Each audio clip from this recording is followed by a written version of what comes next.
Albania Space, kanali më i ri në YouTube. Subscribe, like dhe comment kanalit më të ri të shqiptarëve anë mban botës. Përshëndetje miqtë e mi, sot do të përgatisim pica. Si të përgatitet brumi i picës në mënyrë tradicionale italiane.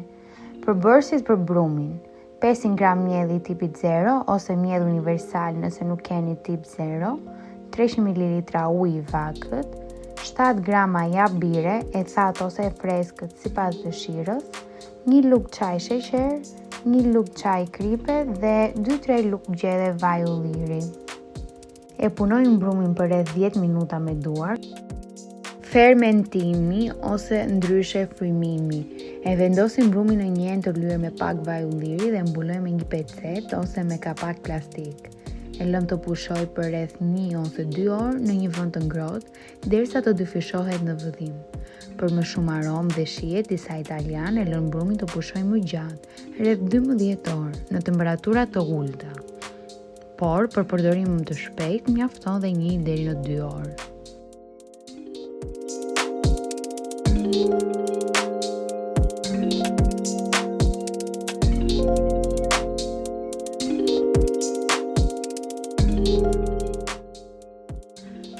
Formimi i picës: kur brumi është gati, e nxjerrim nga ena, e ndajmë me toptha, zakonisht 2-3 toptha për këtë masë, dhe lëm të pushojë dhe 10 minuta.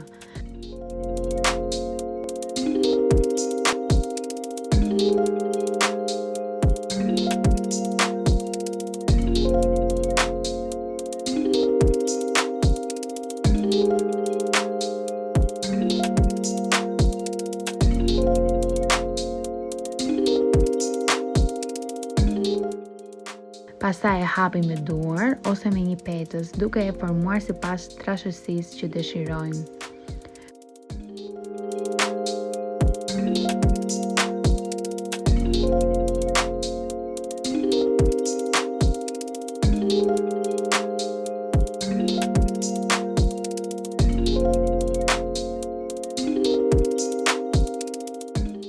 Pasi brumi ishte gati, shtrova mbi të salsën me domate të freskëta, pastaj një shtresë mozzarella të bardhë që shkrihet bukur, holla ullin, salla Milano të prerë holl, speca jeshil për shije dhe ngjyrë, si dhe disa kërpulla.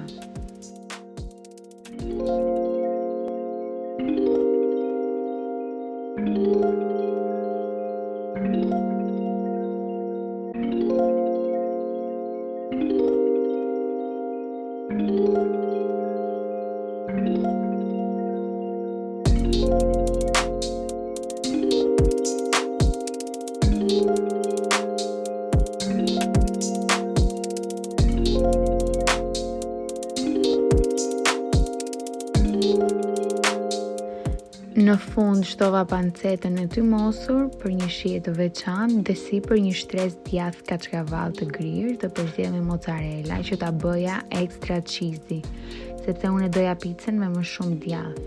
Sigurisht secili mund të shtojë përbërësit sipas dëshirës. Dallimi mes furave të drurit ose ato elektrike që përdoren në piceri është se fura e tyre arrin temperaturën 450 deri në 500 gradë. Këto fura mundësojnë pjekjen e picës për vetëm 2 minuta, duke ruajtur lagështi në brum dhe duke bërë një kore krokante. Por edhe teknika që kam përdorur unë e bëri picën me korë krokante dhe të butë nga brenda.